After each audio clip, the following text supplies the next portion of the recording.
What's up, folks? It's me, Michael, on the Druid Smoke Show. And of course, over there playing with her phone is Ganja Goddess. Yes, I'm playing with my phone today, folks. I'll be over here right in a little while.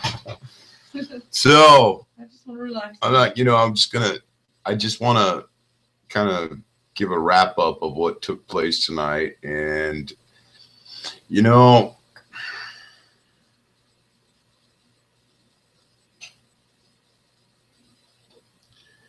once again, in the Capitol House, we have a bunch of for and against.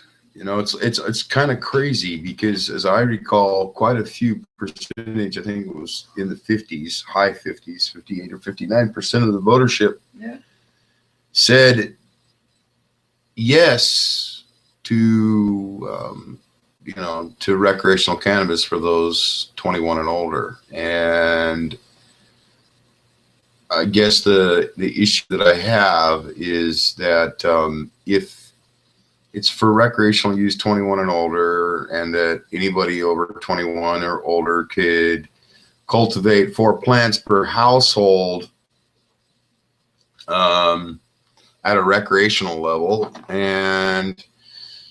and then you've got a whole nother issue that's just arisen. Quite a few issues, actually, and I really want to bring them up, and I think that it's probably important that those that care should hear this too.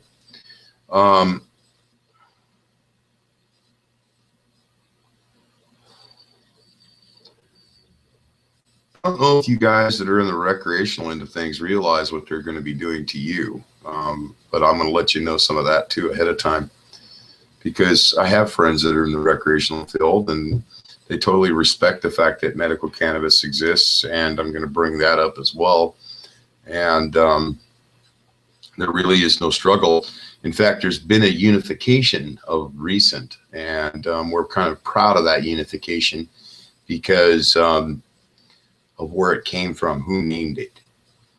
And we're going to try to roll our sleeves up, and it's about partnerships, it's about unions, because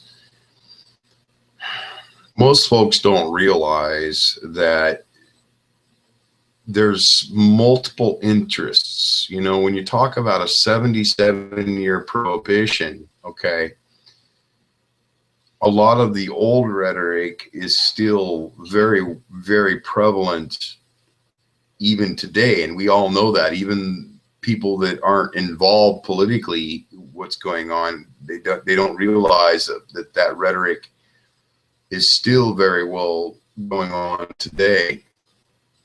And it leaks into the halls of law, and with it comes all of its ignorance and all of its ridiculous facades, because it has these facades built around it to protect its hidden interests. And a lot of times people don't see that because they see that facade. They see, oh, that person's for all of us, and then they realize when you're sitting in a room full of them, you realize that those facades kind of wither away.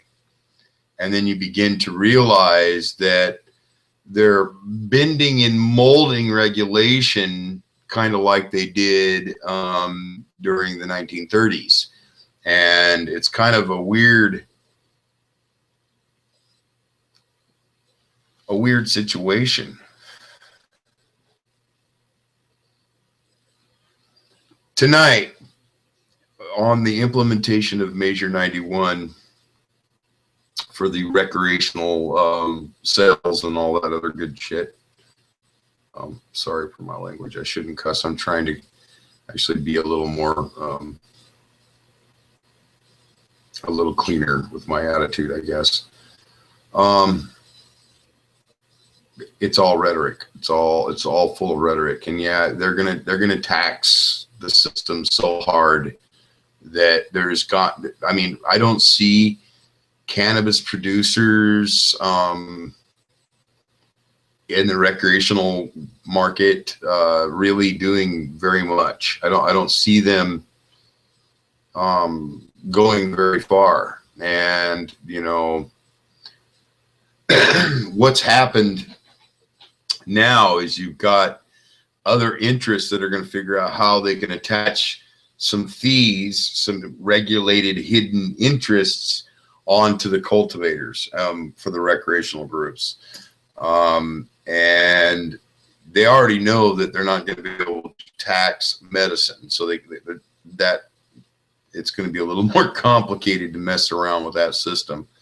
But the way they plan it, they're talking about a capped fee set at a minimum ratio in regards to a recreational commercial cultivator's license. And so their capped minimum fee is right currently floating around $80,000 a year that you will have to pay in a total overall regulated fee to the state in order to be a producer of cannabis for the recreational market. Now, I know that for the large multi-million-dollar corporations that are moving into the field and are already in the field and have been in the field for quite some time, they've already had their money into this field for quite a while. They aren't really intimidated by that $80,000 a year cap as long as their production can maintain enough to keep their overhead and make their profits drive upward. And so, you know, you hear rhetoric of, you know, once again, you know, you hear lies and deception because you get a representative from the Oregon State University who claims to be a professor and blah, blah, blah, blah, blah, accolade. And he goes in there and tells them that it's federally against the law to sell cannabis at a recreational level. And he mentions it several times throughout his testimony, and he didn't know even what he was there to testify about. He thought he was just coming there to answer some questions that the Senate and the, you know, that the people that are, you know, on the board would have for him. And his professional level is this biochemistry and some other majors. He's an assistant professor He's a professor of horticulture, and he tells the legislation panel that's on this Measure 91 issue that the university would have absolutely no interest in the study of or the seismic studies or the horticultural study of the cannabis plant at their universities. And so due to the fact that it's federally against the law to talk about it at a recreational level at the university, which is actually a outright lie. And in fact, it's such a big lie that all you have to do is go to the Oregon State University website, take a look at their curriculum list, and there you will find cannabis in their curriculum. And not only that, you'll find entire subjects in regards to cannabis, business, the taxation, blah, blah, blah, blah, legislation, legalization, blah, blah, blah, blah, blah. You'll find a whole class orientated around cannabis at the Oregon State University, taught by a professor. And so I'm just kind of confused how one professor and another professor, one teacher and another teacher at this one university don't know which one's having a class. You know, when it's in the curriculum. And so once again, it's just bold-faced lies and personal opinions about the fact that, you know, they didn't vote for 91, blah, blah, blah, blah, blah. You know, you hear a lot of that internal rhetoric going on. And so, which brings me to another point. I found it very intriguing about midway through. You know, I saw your face, Amy. And, you know, I want you to know that you still don't speak for the cannabis patient. You don't care. And I know you're out for your own hidden interests. You had plenty of opportunity to have a discussion with me in regards to your mixed feelings about the cannabis community and how you think that it should all go to your pocket and your political interest and that everybody should buy your plan, when in fact you're working very diligently to eliminate further access of cannabis to sick folk across the state of Oregon. and we've caught you in the act of doing it. And so, you know, and I've given you opportunity to stand up and answer some questions about why you're being such a criminal towards the sick people, and you still continue to avoid the conversation. And so it's kind of sad. I also thought it was very interesting that Portland General Electric and the Oregon Urban Development League were there. We all know that I'm not even going to go there. You know, all I need to tell you about urban development is that you can go ahead and associate their name right up there with Planned Parenthood. And if you don't know anything about Agenda 21, that's right, I just said it, Agenda 21, okay.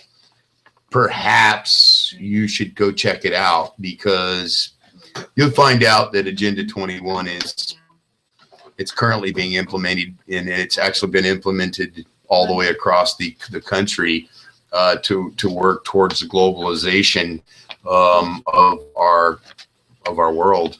And so if you're not very smart about globalization or this one world government theory, maybe you should go check it out, do some reading. Just keep in mind, there's a lot of gray matter in the conversation. So it's going to be very difficult for you to navigate your way through the lies and the rhetoric and the propaganda to find the forest. And I literally mean that, because it's a forest that is chock full of lies. And so in order for you to really appreciate the forest that I'm speaking about, you're going to have to go through a plethora of lies and propaganda in order to find the forest that you need to get the answers from. And, you know, when you're talking about Agenda 21, that literally is a forest of corruption, evil stuff. And so I would encourage most youngsters that are, 30 years and younger, I would encourage you to go check out a movie called 1984. And also Reefer Madness. And maybe at the same time you can check out Reefer Madness. Those are two very good propaganda films relating to one, cannabis, and the other related to the globalization of one world control, a police world. And so, there's a lot of that going on in our capital as well. 99.9%, if not 100% of the folks that are in government today are Masonic. And I don't care whether they call themselves teacups, liberals, I don't care what they call themselves. They're all Masonic. They all follow one leader, and their prophecy is to fulfill what Pike commanded them to do. And so, there's a whole forest in there, guys and gals. And if you can just delve a little deep in there, you might find the real reason of what I'm trying to say when I say Agenda 21. Because, see, Agenda 21 is a chain, and it comes with a huge ball, and that ball is called a community of police enforcement. And the best way to manage that ball and chain theory is to, of course, subvertently come in the middle of the night and start posting street signs and things to direct humans where to go and how they should be there. And, I never really could understand the sign theory other than to drive people to a business or to advertise something. But when you see government signs that direct humans what they can or can't do, stand or sit, they can't, loiter, they can't converge, they can't peaceably assemble. And we all are really familiar with the free speech or the First Amendment zone where folks are allowed to practice their First Amendment. Now they're starting to designate First Amendment zones, in parks now, which is ridiculous when it's a public park and it belongs to all the citizens of the United States, and it's the federal government that rips us off every year called taxes so that we can call it our park. And so so true. And so most humans these days, they can't function 5 seconds without an electrical device implanted in their face right about this far. Now? And the sad thing about it is most humans don't even know how to write anymore. They don't know how to grab a pen and a pencil and write. And most governments these days, I noticed that in most government offices, and I spend a lot of time in them, I noticed that they don't have writing materials. I noticed that pens are now some antique relic that sit on a fancy teak wood plaque saying, you know, Office of the Year award or something. And most men and women don't even write things anymore.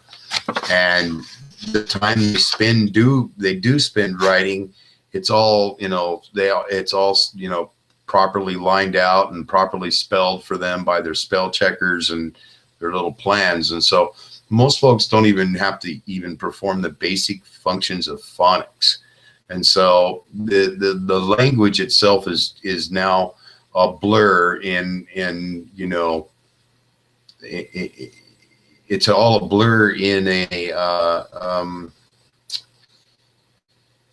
one-size-fits-all slang, and it's changing ever constantly, and you know, and that's to be expected with any civilization that's built on Roman principles. And so it will fall. It fell the last time, and it will fall again, and it's going to fall. And so, you know,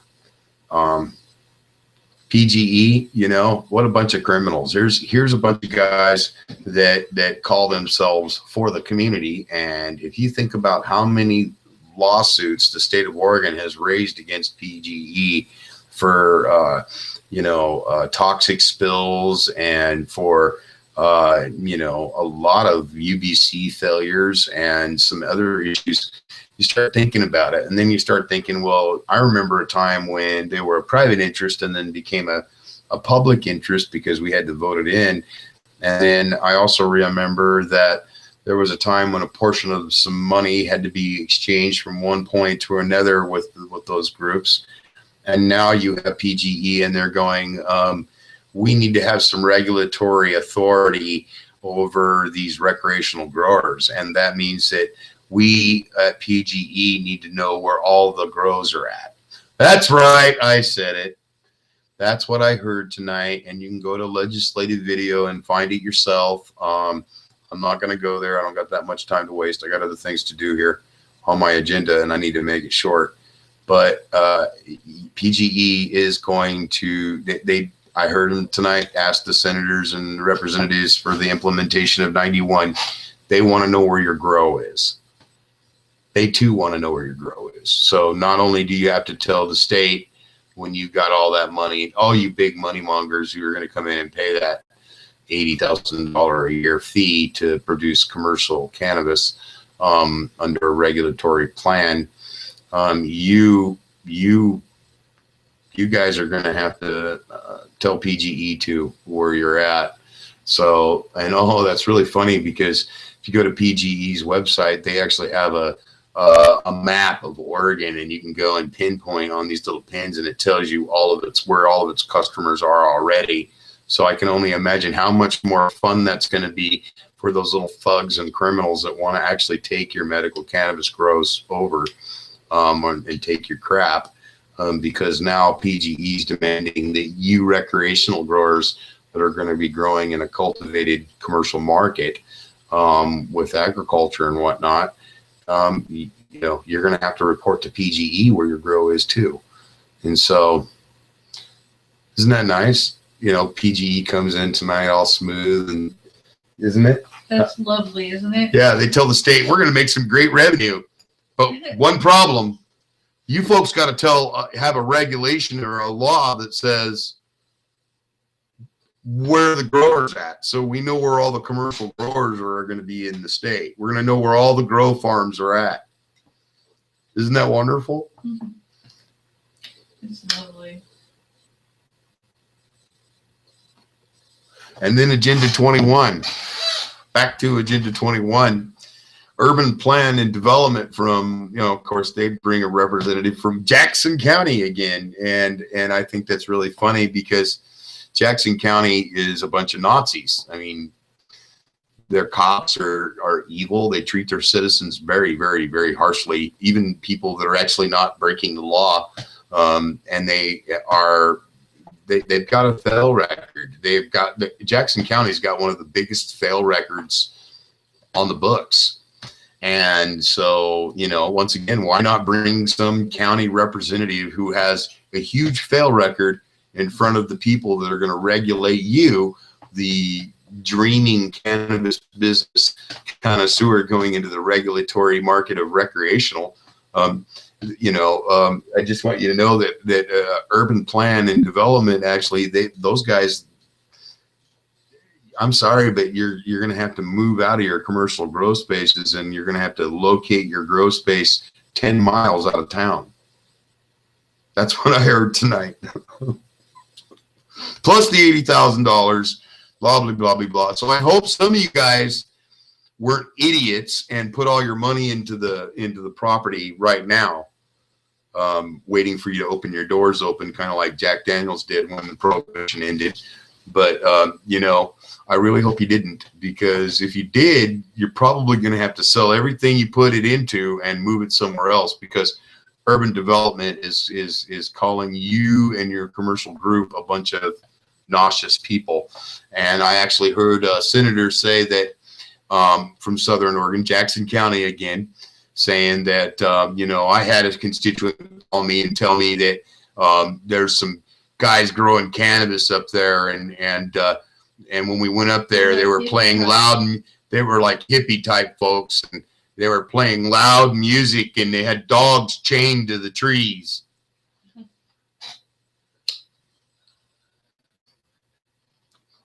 Which I found to be quite hilarious, because, of course you're going to have to throw some more of that rhetoric in here, because, geez, who else would be doing that same thing? What about the guy that goes to Walgreens and picks up his script of boxies and then takes them across the street to the schoolyard and sells them to the little kids so they can take them home and bust them apart and produce them so that they can either snort them, inject them, or eat them, or do whatever the hell they want to do with them? What about those guys? What are you doing to enforce those dudes?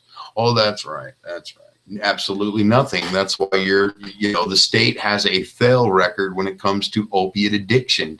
That's why we lead in some very toxic addictions.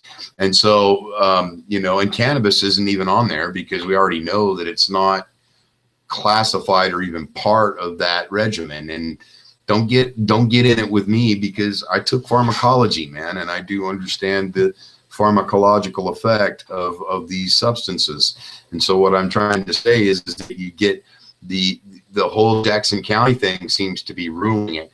And what's really funny is that because Mr. Peter Buckley, yeah, that's right, Mr. Peter Buckley, you're not getting your weasel way.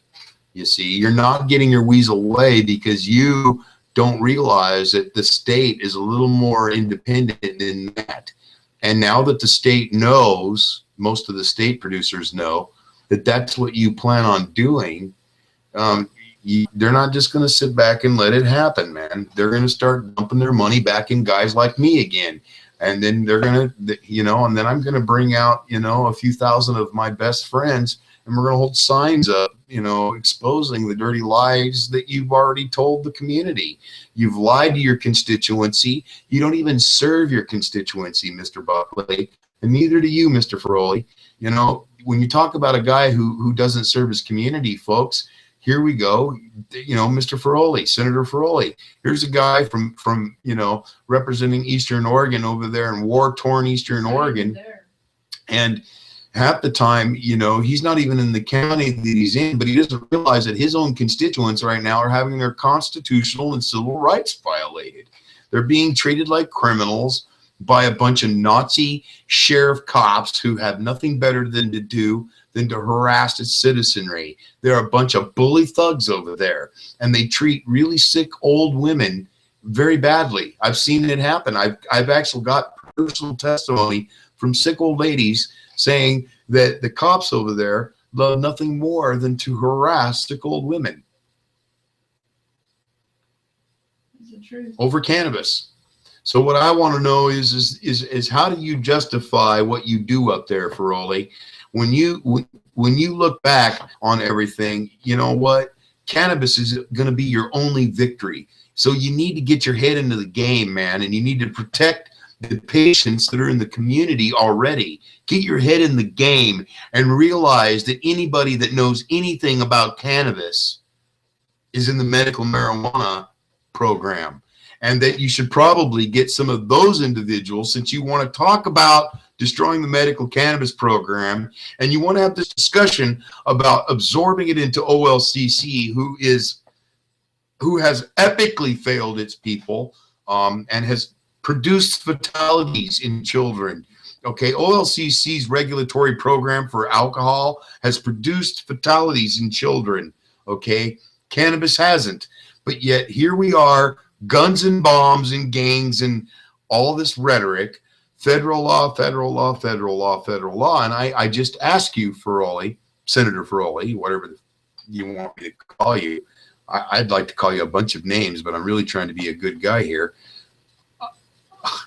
Dude, get your head in the game, man, and realize that you don't care. Why don't you just tell your constituents you don't care, man?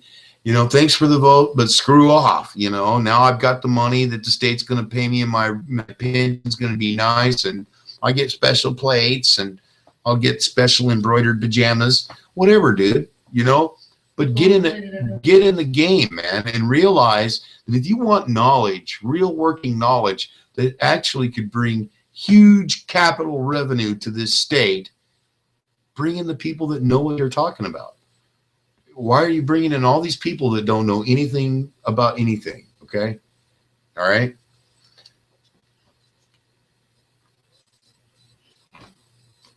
It doesn't make sense, guys and gals. There's men and women on that board, and I'm talking to Ann, you know, and I know Ann Lingler and you know, all those other folks up there on the, you know, I'm talking to all of you. Get your head in the games and realize that you're missing an important part. And I think you're doing it on purpose, because I hear Agenda 21, and I hear big business interests, and I hear outside interests, Amy, and I hear all these other people. And, you know, it's just sad, man. So, and you commercial guys are screwed. I'm just telling you right now. You guys think you got your ear to the ground and you got the right people in the Capitol, but you don't. I'm sorry, bros, but you don't. You're bringing in idiots, man, and they're actually being made to look like idiots. You know, your card stacker you brought in, that was just stupid, man. You know, they already know that there shouldn't be any kind of crap like that. And, you know, you come in and talk about how you got an 80,000 square foot facility and blah, blah, blah, blah, blah, and they already know that you're way illegitimate. You know what I'm saying? You should have came in and said who you were and tried to be the right thing. But, you know, your big money interest didn't pay you enough to be smart enough to go in there and actually be legitimate in front of these people, because these people right here are ignorant to cannabis. They have no idea. As far as they're concerned, cannabis is marijuana, and it's something they were taught in their colleges and their schools and their collegiate manners. Is a demon, and when they came to the Senate floor with that knowledge in their head that cannabis is marijuana and it's a demon. Okay, so you've got Lesslinger educated people, and you come in there and you want to talk about your card stacking, wonderful birth certificate, social security number, each plant, blah blah blah blah. You failed, man. And not only that, man, but you made the medical cannabis community look very illegitimate, man, and very foolish. So it's not working. You guys are failing. And not only you're failing, but your regulations are stacking. And I know you guys seem to think you might have a lot of money to throw at it and whatnot, but you're through, man. And even if you do get your way, we're not going to buy your crap. We're not going to buy it. And not are we not going to buy it, but what makes you think that 70-some thousand other patients are going to buy it? You might be getting a little recreational ding-ding, but you're not. you're out. You failed epically to kill a legitimate thing. Not when this is a medicine, and it's a medicine that needs to be legitimate. Sick children and men and women and mothers and fathers and brothers and sisters and uncles and aunts and nephews and cousins and nieces, they all need this medicine. And you know, it's already worked. Your booze and your big pharma culture has failed, and so grasping at straws, paying outside interest to come in and pretend like they're cannabis so that you can destroy the market with regulation and bring in urban development. And then of course Jackson County, I can't believe I feel sorry for those citizens. They're being ripped off. They're being ripped off blind. They're paying taxes for these people and they're being robbed. And so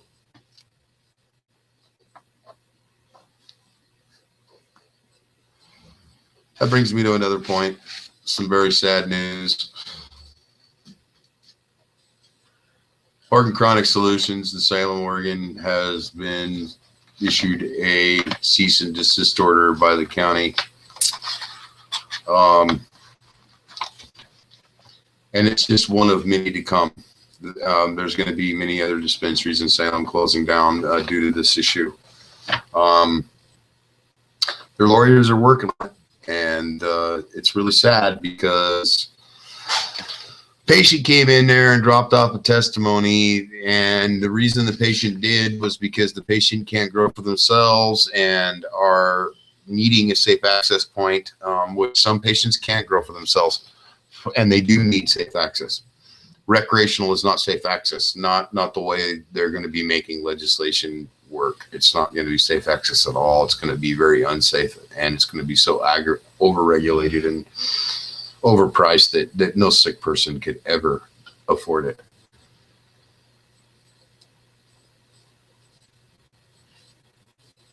All right, I'm going to go ahead and just read it to you. This is from a patient. My name is Millie Hopp. I'm a 44-year-old woman, 44-year-old Salem resident and voter. I lived in Salem since 1992. I have my bachelor's degree at WOU in public policy and administration. I worked 18 years for Marion County Sheriff's Office as a deputy, then a sergeant, before having to medically retire in 2010 due to reactions to pharmaceutical medications for migraines. I am a chronic migraine sufferer. My migraines are hormonally triggered, so I have no way to prevent them. I become unable to take traditional migraine medicines due to problems with my heart. Over the past years, medical is my only option for relief. From between 5 to 12 migraines every month now. It has changed my life. Actual relief from migraine pain that pharmaceutical medication hasn't given me in 30 years of having migraines every single month. I have finally found some relief through medical cannabis edibles. It's something I can't speak enough about.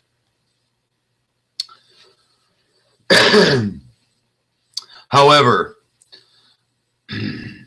I understand the issues being discussed has to do with security and location of specific dispensaries. I found relief from as well. The concern, I believe, comes from the uneducated people relating specifically to the medical effects of medical cannabis. People are concerned that the products could possibly fall into the hands of children or someone other than the patient. Is simply not realistic at Oregon Chronic Solutions. We spend a lot of money for the products, and selling them is just ridiculous. Why would someone sell something they need so badly? I'm not naive enough to think that very problem isn't a possibility. I'm writing to speak to the safety and security of the specifics of dispensaries I use, and I have found miraculous relief through their education and educating me and guiding. My dispensary is Oregon Chronic Solutions. As a previous member of the law enforcement community, I have found Oregon Chronic Solutions has in place a policy and practice that focuses on safety and security. If someone were to make any attempt at purchasing their products without medical cannabis cards, they would be ushered out of the business. Documents are checked, noted every time. They have CCTV in effect, to supervise including the outside of the dispensary. Only the patient can go into the room that holds the medicine products with a staff member, one at a time, with safe practices to enforce. Consistency means they are doing everything they can to address community concerns. Additionally, it's a more private area for HIPAA related privacy than the pharmacy down the street. The security at Oregon Chronic Solutions is more effective than anything the Walgreens down the street has in place. Walgreens sells nicotine, caffeine, and alcohol products to its people, while the security at the dispensary is stronger than the actual pharmacy security practices. My husband could go to Walgreens down the street to pick up strong and highly addictive pain relievers for me, but is unable to get my medical cannabis products because he is not allowed in the room. I have to fight my way through a migraine if I'm out of medicine and go myself to the dispensary to purchase my medical products on days that's not possible due to the intensity of my pain. I am completely unable to function and weak and need to seek relief for pain. Restricting the location of my dispensary and causing them to have to move their entire business for a third time due to constant changes and regulations at different levels of government has impacted my ability to access the only treatment in the past 30 years to actually relieve the intense and nauseating pain that comes with every migraine. I feel I have the right to live a life free of intense chronic pain. Restrictions on this specific dispensary will affect that right for me. Every time I have driven by the business while running errands, and the times I've spent at Oregon Chronic Solutions getting educated about the products and purchasing them, I've noticed their facility is exceptionally secure. Remember, I have years of specific security training. No one lingers or loiters around the business. There is a church across the street, and I don't see anyone trying to hustle some medical cannabis. No one has ever approached me as I leave to try to buy my medication. The staff at the dispensary are vigilant about protecting their products for those who desperately need them. They are invaluable to me because they have very literally changed my life. Even my personal physician has recognized that. The decision you make will personally affect my pain relief. Pain I've endured every single month for the past 30 years that I cannot prevent. It's unfair to me and others who seek these resources to help with chronic pain that the pharmaceutical products have never provided without equally dangerous and painful side effects. The voters of Oregon voted this product should be used as medicine. As each level of government adds extra requirements, I fear that this dispensary may not be able to continue to provide this life-changing product for me. I go to Oregon Chronic Solutions specifically because of my history with security. I feel the safest there. If they weren't so secure, I would not be a client there. Thank you for your time. That's coming from a patient, Millie Hope.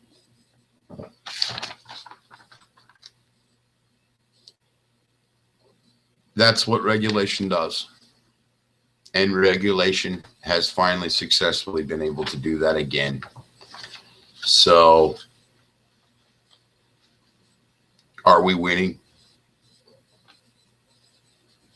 Are we losing? Are they winning? I mean, why should it have to be a win or loss when it's a natural right? See, that's the biggest fight in me. You know, when I deal with the sick people that I deal with, I mean, I'm a sick person too. I've got a destroyed spine. It's just comes from the life that I lived, you know, and I'm thankful that I have medical cannabis because I'm able to be somewhat of a decent husband for my wife and a decent father for my son and my daughter and for, you know, for my family. I'm a decent member, try to be a decent member for my family. It's hard to function when you have 5 discs in your back, your lower back gone, completely eroded away. So it's hard to function at all. And I've been able to do it successfully without opiates, thanks to cannabis. And so, I mean, when I hear stories like Millie's, you know, she's a law enforcement veteran. She's got a bachelor's degree in public safety and administration. She's worked for the sheriff's department for 18 years. Here's a citizen. Here's a public servant, you know, a retired public servant who spent her time serving the public, and this is how she's treated. And I know it's not very much of a surprise for some of my viewers that happens, because we all know that happens. But Oregon Sweet Leaf Revival Cannabis Garden Club is never going to stop. I'm going to continue to teach and continue to share the knowledge that I have, the 4 generations of knowledge that I have of the cannabis plant in my family, soon to be 5th. It's 5 generations, master grower coming up behind me. It's not going to change in my family. And my message right off the bat, I want to go ahead and get this right out there.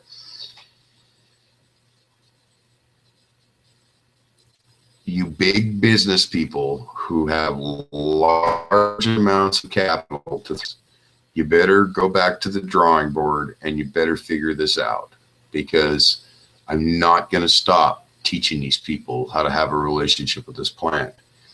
And my goal is that by the time I'm done, there will be 1 million gardens more than yours. And so what I mean is that there will be more cannabis being produced by individuals than you will ever produce in your business.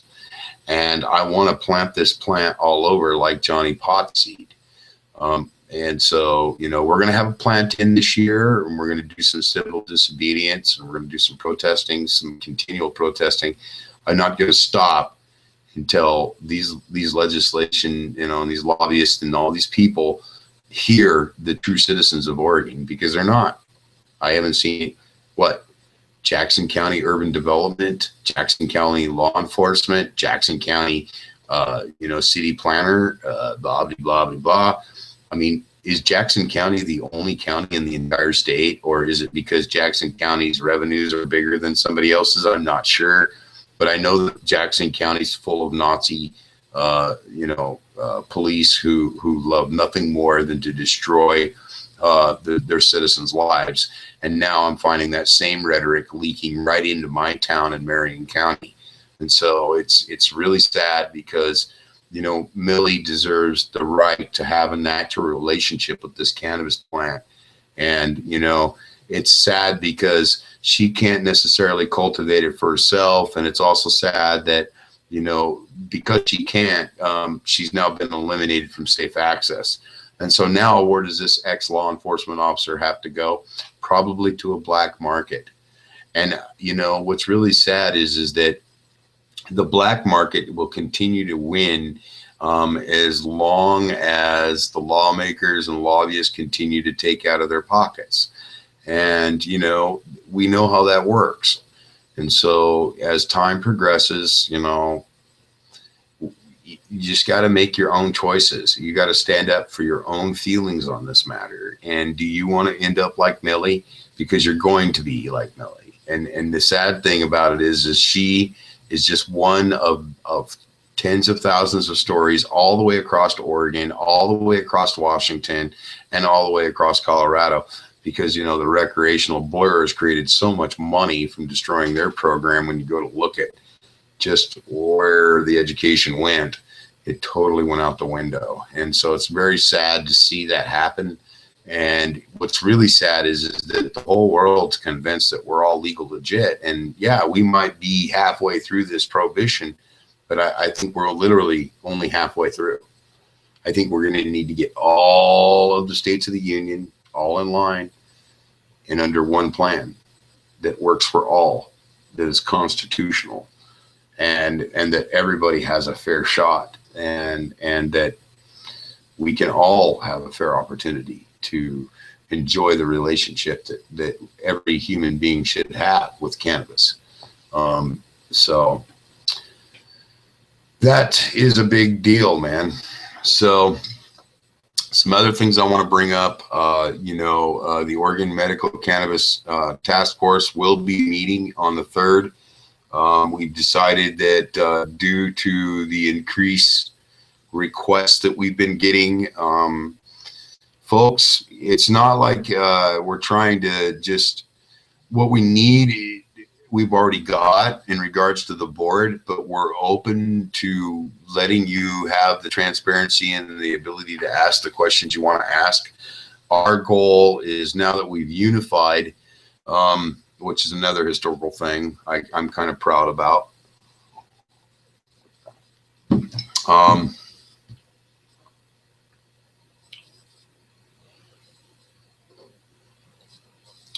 We're going to be working together with a couple other organizations that are well-founded in Oregon, and we're going to bring together for the first time in the history of Oregon's cannabis movement two opposing parties.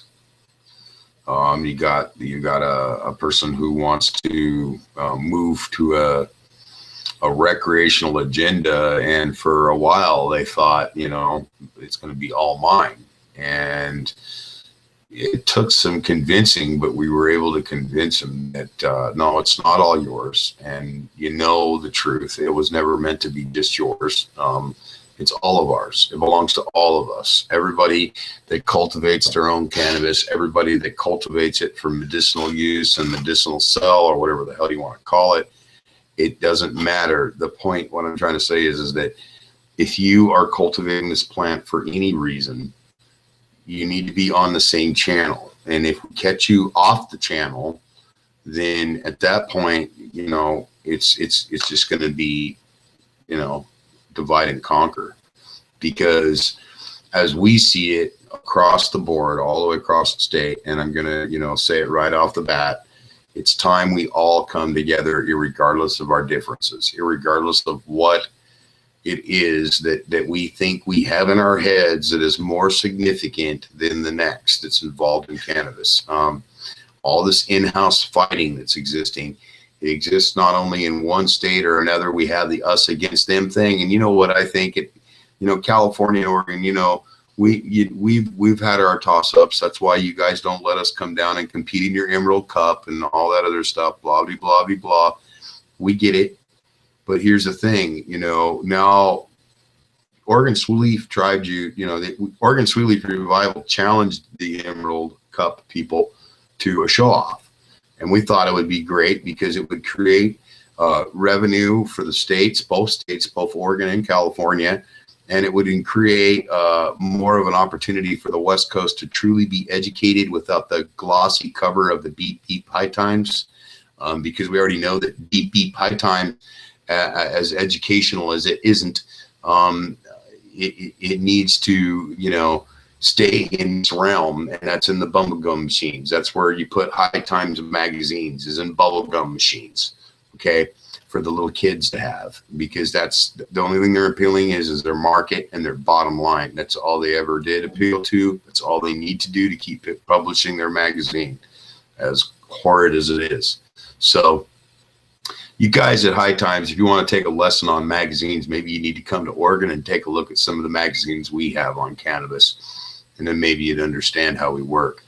But the thing about it is that Oregon has such a diverse group of folks, and they're grassroots folks. They're folks like myself, who are 4 or 5 generations into this cannabis movement, and so we as a collective group, we're already getting tight. We're getting tight with the hemp people, and we're getting tight with these people, and we're bringing the hemp people and the cannabis people, the medical cannabis people together, and now we're going to bring in the recreational cannabis people together. See, we need the recreational cannabis people and the medical cannabis people, and we bring the hemp people in together so that we're all around the one plant. That's right, the one plant. And then we're going to be stronger. We'll be stronger. Everybody will get their share of what they want in their lives. They'll be happy. They'll feel complete. There won't be no need for argument. And then we can eventually, for once and all, end the religion and the politics behind cannabis.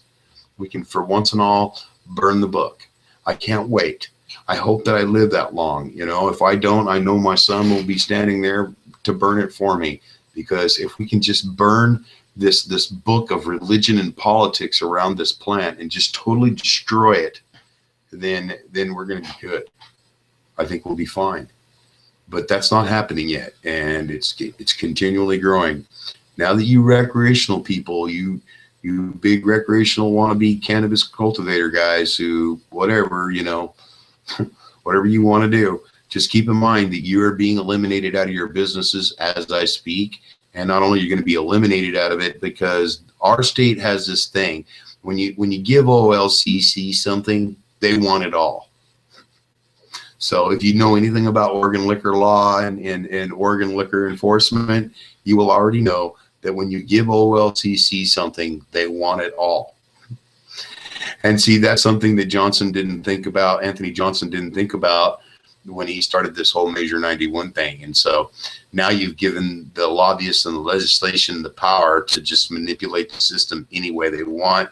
They can bring in people that are not credible and have them just totally look like asshats in front of the people that are going to make the laws to keep you out of business. So Jackson County, if you don't, I'm encouraging all cannabis business people that want to get involved in cannabis business and the recreational cannabis business. If you want to get involved in the recreational cannabis business, Jackson County will not be the area you want to buy property. You're not going to want to put any money into Jackson County, because Jackson County will shut you down, and they treat cannabis as a demon. And so, of late, they've been interested in their wine production down there. They're more into booze than they are into, and you know how boozers are. If it's a booze thing, it's a booze and pills thing. And so they're not going to let you in. I'm sorry, dude, you're out. So don't go to Jackson County if you're from out of state and you plan on coming to Oregon to strike it rich at the great green gold rush, as I'm calling it, the green gold rush. Just keep in mind that it's not going to be a green gold rush. The only people that are going to really be making the gold is the government, and they are going to take it. So keep dreaming. They can't let you do it, because if they let you guys are going to come in and you're going to start your facilities and everything's going to be righty-tighty, and then next week they're going to change the rules, and then it's going to cost you another 80 grand to retrofit your facility from the little rule changes. So you better start thinking twice about that. And then anybody that's already wrapped their money in it, if you know me, I already told you not to do that. So if you did, shame on you. Not yet. It's not time. It's not time to talk opening up your doors. Got to figure they're not going to do anything about it until 2016 anyways. So, we've got 2 years of the fight in us here. So with that fight will come many other travesties, travesties like Millie's. Okay. Millie Hope. There's a travesty, right? This woman right here. This is a travesty. This story that I just read to you is a true story from an Oregon medical cannabis patient who's licensed and subscribed by her physician to use medical cannabis for the painful migraines that she has. So, And she's got 30 some odd years of experiencing that and over 18 years of law enforcement under her belt. And yet she can't be trusted. She can't be trusted because they keep putting the wrong people in front of legislation. That's why we're getting all these weird rules. And the city of Salem will be moving forward. So I'm warning all my safe access point friends right now. You better start figuring out ways to start investing in good lobbyists to go in and fight this, because as it is right now, your lobbyists suck. They suck. They suck. They're getting ate up, dude. They don't even know it, man. You go in there and you stand in front of them senators and they tear them new holes. So this is a trained group. You don't realize that everybody that's sitting up on that panel comes from a county that has already implemented a moratorium in our prohibition counties. They're counties, these people all represent prohibition counties. Counties that are against medical cannabis and they're against recreational cannabis, and they're going to put every one of their friends on that panel to implement these new rules to make it impossible for anybody to go into recreational cannabis business. If medical cannabis folks are fighting for their businesses to stay open, I can only imagine how tragic it's going to be for you recreational guys who are going to come in. It's going to cost you. You better bring at least $100 million to Oregon to get involved in this game. It's going to be in the hundreds by the time it's done. If they're talking an $80,000 flat fee, which is like a minimal fee for a production facility license, for cannabis production, period. That's production and everything, okay? If they're talking about it at that level, you can only imagine that's a yearly fee, flat fee. And that means there's a whole sky right there above that flat fee. That $80,000 is at the bottom of the barrel. So what they are talking about is it's going to leave room for them to manipulate more fees on top of that, okay?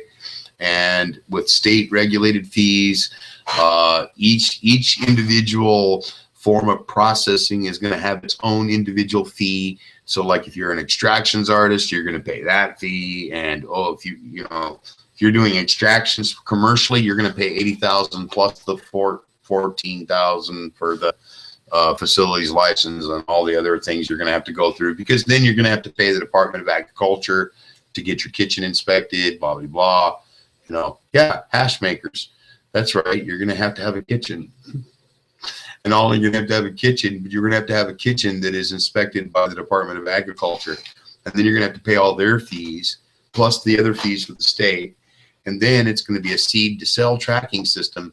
And I don't know if you're too hip to the scene in regards to the cost of a seed to sell tracking system. Yeah, there's some that are fairly economical, but they're like about 500 grand, or more. So you better bring in a little more money to the game. So, by the time you're done, you're talking at least 150 million just for individual processors. So it's going to be a game. They're already talking about how cannabis, if you cultivate medical cannabis, then you got to give it to somebody else to take it to their place to hang it up to dry, because that's processor's job.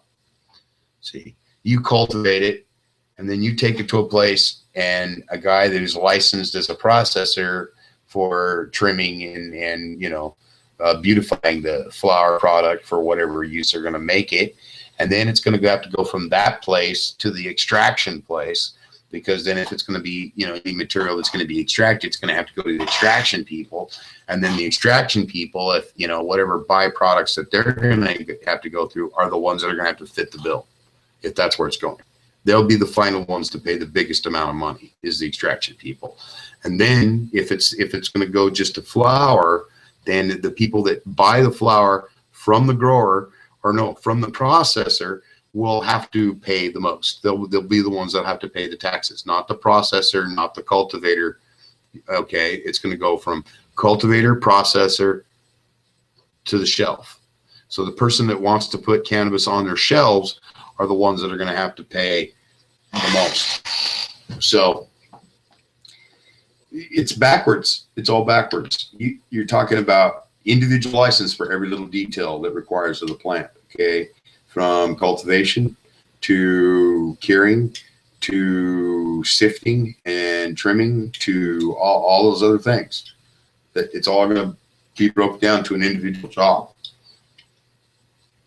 I know I'm not understanding the rationality behind that, because then it means that all that money originally would have went into the cultivator's pocket, because now if the cultivator is allowed to grow it, then he should be allowed to cure it, like tobacco people do. I mean, tobacco people do the same thing.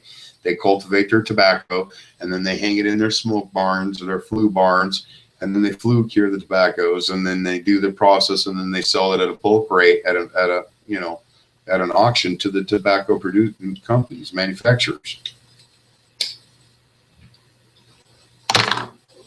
That would have worked well with us, but it's not going to work that way. That's not how it's going to work. And so rule after rule after rule. And as these rules progress and as they keep going, you better figure out who you're going to pay to come in here and fight for your stuff. Because as it is right now, I don't see the big people coming up. And that brings me to another point.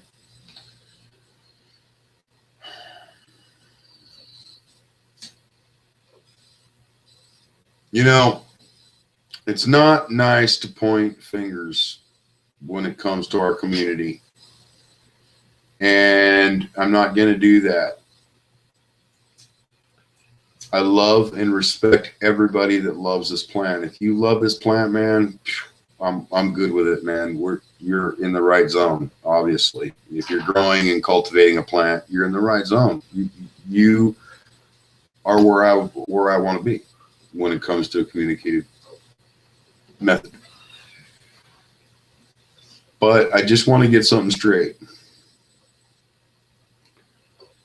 I'm Michael Wolfhelm, okay, and I represent myself, and my beliefs and my views are mine and my own. And I try very hard not to put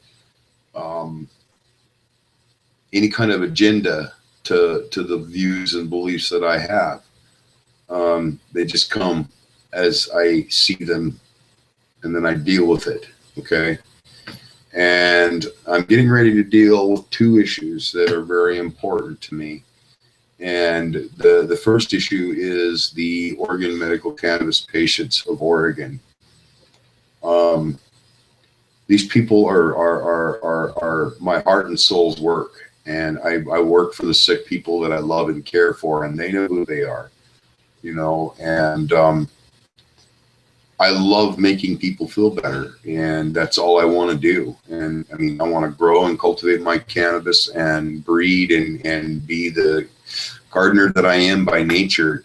And I want to be able to share those things with people I love.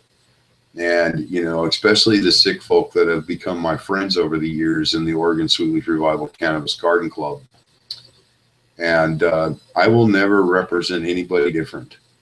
I don't represent any outside group or any other group other than Oregon Sweet Leaf Revival Cannabis Garden Club.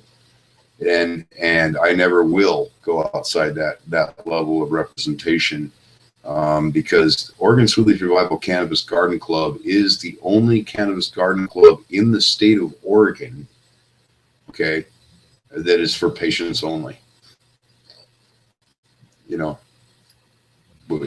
Patients. It's for patients. It's a cannabis garden club so that patients can come, get education, get knowledge to take home and become independent and have a relationship of their very own without any regulatory authority breathing down their neck or without somebody trying to rip them off out of their hard-earned dollar. Okay.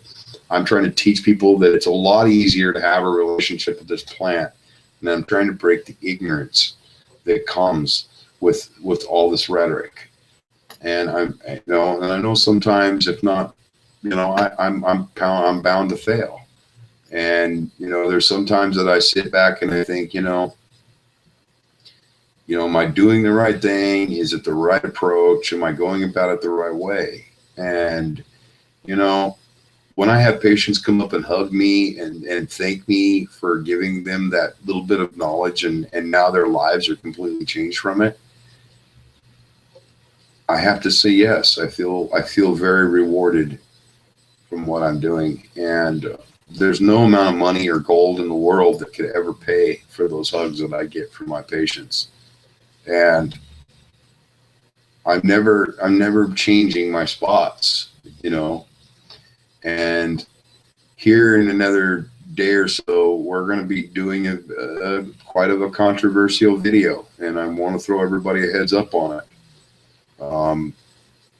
I think it's time that we, the community of cannabis lovers, start holding some of these people to task that were, you know, profiteering off the patient and you know, using the patient's money to build their business and their retirement plans, only to have them leave, and with no explanation. Just so there's some angry folks, and they're very upset that, you know, you came and you did what you needed to do and you left. And so I'm going to let that guy, you know, I'm going to let him speak his mind. And, you know, he's a patient and I care about him, and I think he's got a valid point, and I'm just going to go ahead and go with it. So here in the next couple of days, you'll be seeing a video, and I'm sure some of you are not going to like it, and that's cool.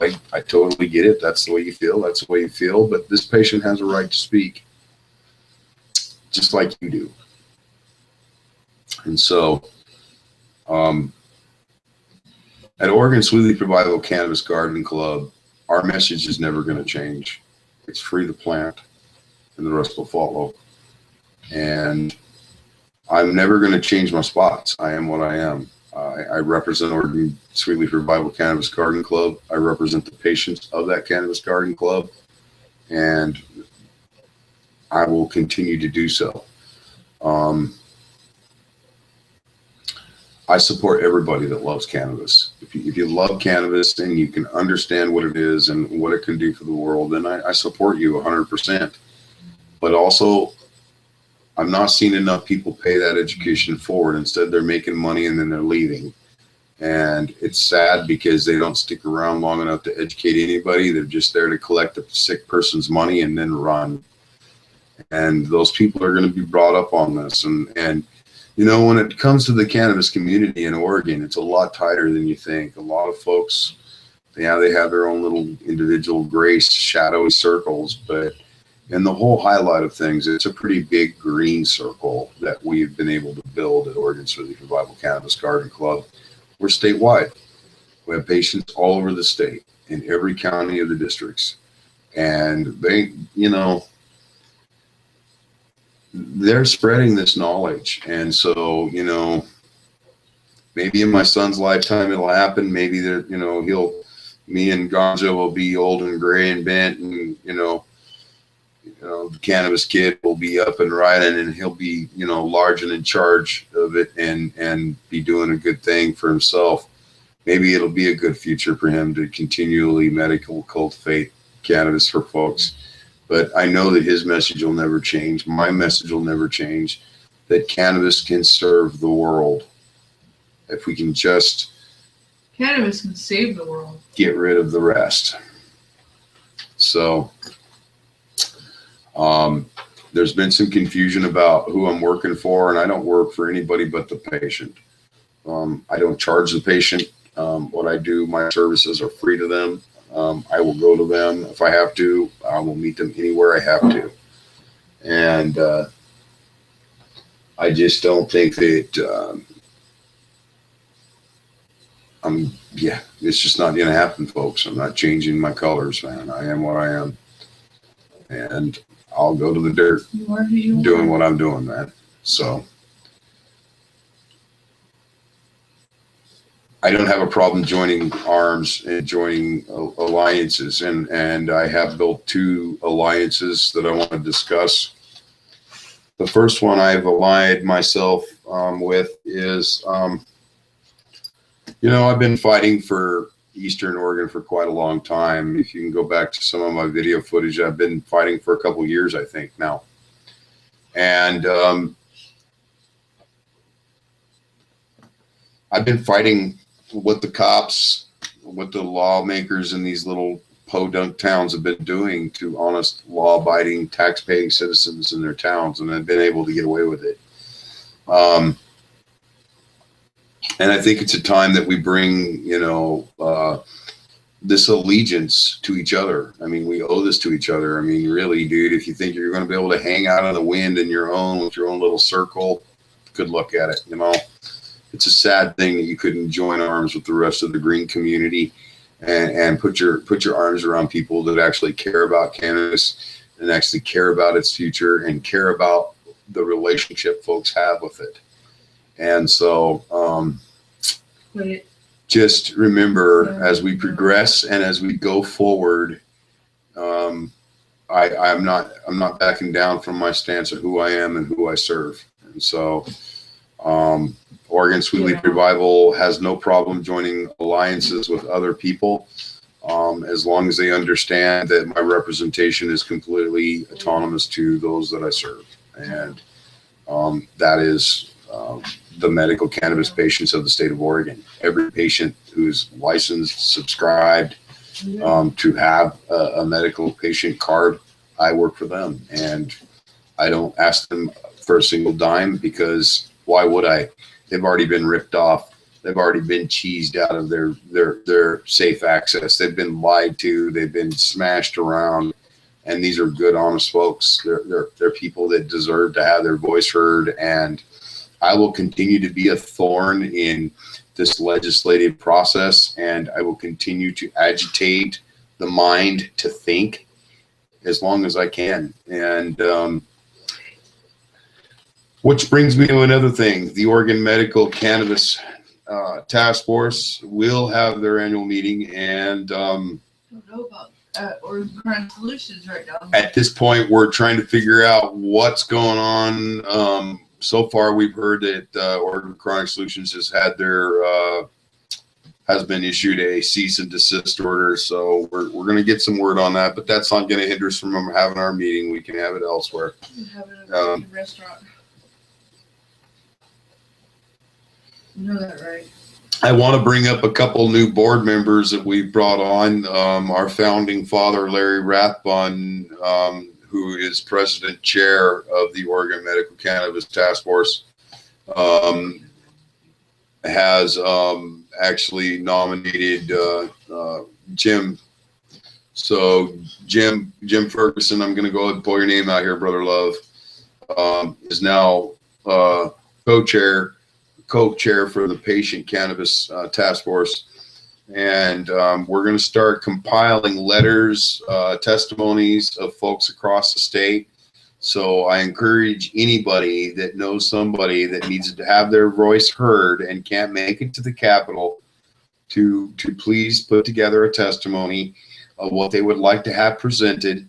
And at the same time, could you please have it notarized so that you can keep the original copy? Send us a copy of the original. Make sure it's notarized, and you can send that to us. And you know, we can get that all directed out through our email at Oregon Sweet Leaf Revival at yahoo.com, and you will be able to. We'll direct you to the proper channels to get all that into the council, so that all of this can go before the legislation. In regards to this. And I'm also inviting the recreational producers of Oregon an opportunity to nominate one of their people to be vetted by our council for the possible position of a recreational representative. We want to put all levels of representation on this board.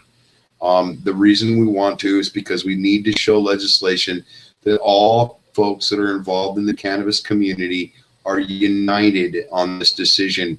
And so it's important that if you think you've got what it takes and you have the brass to stand up, I'm encouraging you and I'm challenging you to go ahead and get a hold of us and let us know that you have interest in being vetted for the board. This board will preside and take in these testimonies before the legislation, and have, you know, plenty of opportunity to make sure that all of that information is present. And I'm currently working on a campaign that's going to be probably available sometime next week for folks across the state of Oregon to go ahead and sign in on the campaign. The campaign's going to be, you know, leave the medical cannabis program alone, or we're going to repeal. We'll move for repeal. And if that's the case, you know, you don't want that, because you know that it was all medical cannabis people that voted yes on 91. So there's more then. And so, and most of these medical cannabis people don't know really what's going on unless they're putting their ear to the ground. But my campaign is going to be a mass media campaign, the likes of which you will not even understand. Because I'm going to have TV shows. That's right. Oregon Sweet Leaf Revival Cannabis Garden Club will soon be having its own TV show. In fact, it's our goals, as Ganja Goddess has been working diligently on it. You know, Ganja Goddess is really interested in production and all of that. And she's worked very hard and committed a lot of voluntary hours out of her own pocket to put together our very own TV show, which here in the near future is going to be one beautiful thing, because it's going to go all the way across the nation. And then I do believe, guests and just different plethora of things. I'm sure she's got a lot of stuff in the works. She said she's planning on guests and other things to happen at the show. But another thing Ganja's got in the works for you folks is your very own Roku channel, a channel that is fit to your liking, to your style, your class, your forte. And so there's some wonderful things coming up in the works across the state of Oregon, and they're all being provided by the Oregon Sweet Leaf Revival Cannabis Garden Club. And of course, Ganja Goddess, you know, as at the helm of that club. She's such a wonderful inspiration to the sick people she serves. And so it's going to be really interesting to see what she produces. She's an artist. We all know it. We've all seen her pictures. So it's going to be nice to see what she can do. So I'm really excited for her. And as far as everything else, I think it's time that we take a bong rip. What do you say? I've been smoking on these doobies. We can pull up a bong rip now. We got to do our traditional bong rip. Yep. I like yours. And what are we going to do it with? Oh, let's see here. I'll just get out the old session here. The old standby. No clown tonight. Kind of depressed about all that rhetoric tonight. Not tonight. We're not getting down with the clown tonight. What about how I fucking discredited that dude? I know, man. Ganja Goddess went up to Senator Helm and said, OSU professor lied to you, and then she stuck her phone with the website for the class curriculum for Oregon State University right in Senator Helm's face and said, see, he turned about they're talking about cannabis right here, buddy. So that guy lied to you. Going on right now. Yeah, they got a class going on right now. And this guy says, we will never do that. So anyways. Yeah. See how smart I am? And tonight I'm pulling out a special little nugget here. I've got me some mothership. You folks, we have that strain available, and if you're into new strains that have never been on the market, strains that are never, you know, they're not a marketable strain, because first off, these are medical strains. You can't market medical stuff like that, man. It's a medical plant. So anyways, these things have all been, you know, designed by patients for patients, and they work. and they're time tested, and a lot of the patients that use them grow them, and it's a wonderful relationship that they have.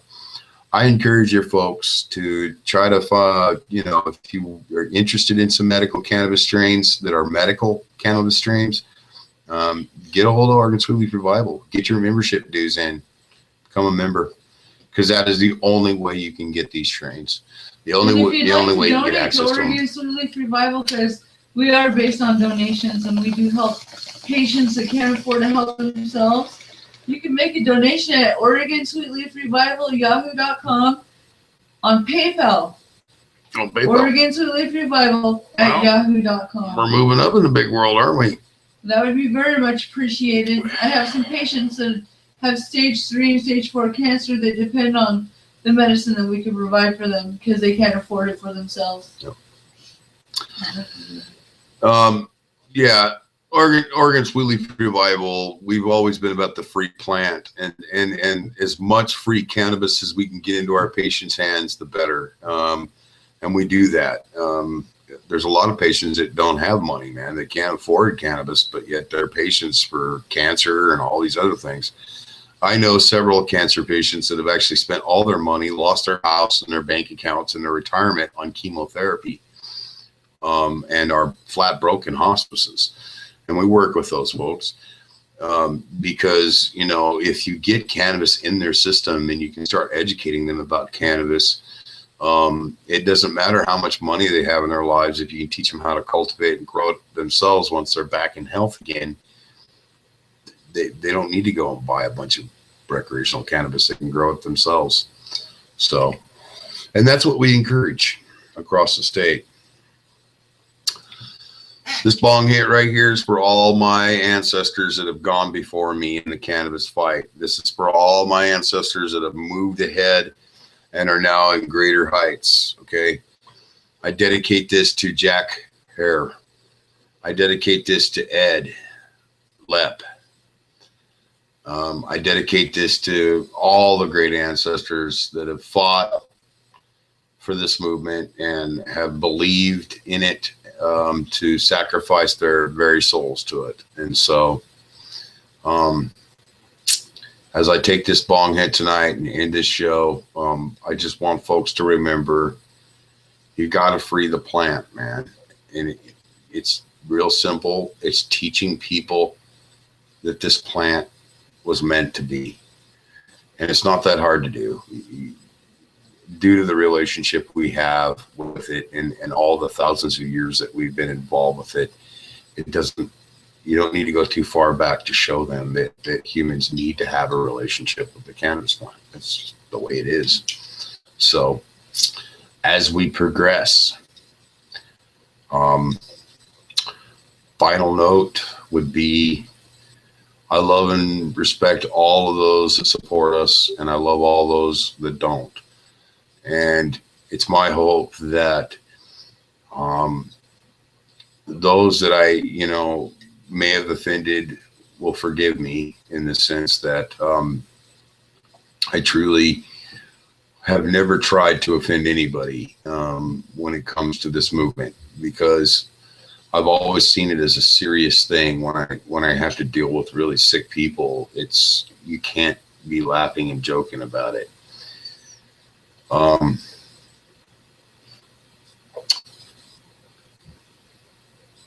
Some people in this movement, they feel lost, they feel disorientated and disconnected. And my wisdom for them is that in order for you to reconnect and find what you have lost, I would encourage you to join us. And maybe the relationship that you will share with us at Oregon Sweet Leaf Revival Cannabis Garden Club will be one that will help you find what you've lost. If anything, you'll have just a wonderful group of people that care about you, man. And I encourage any of those big financial interests who are interested in bringing their financial gain to Oregon for the recreational production of cannabis, I would encourage you to, one, go to the people that know what they're talking about and ask them. And if you don't know who those people are, why don't you get a hold of us at Oregon Sweetleaf Revival Cannabis Garden Club, and we'd be glad to direct you in the proper direction to the people that you should probably be talking to in Oregon. Okay? And it shouldn't be Colorado that you should be talking to, and it shouldn't be LA that you shouldn't be talking to, and it shouldn't be Washington that you're talking to. It should be Oregon folks. If you're bringing your business to Oregon, it should be Oregon producers of cannabis first you should talk to, and make sure they're real producers instead of, you know, somebody who's just lost their way and disconnected. So remember, folks, one free plant. You free the plant, the rest will follow. And as Ganja Goddess always says, sharing's always caring. We love you, Jack. We miss you. We could use you right now, man. We love you, Ed. We know you're locked up, man.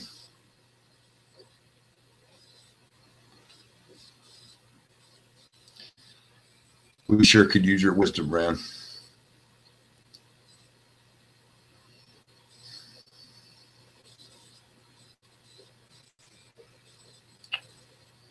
We just got to pull it together, everybody. We have to pull it together before these people shut everybody down. So I'm not quitting. So free the plant, folks.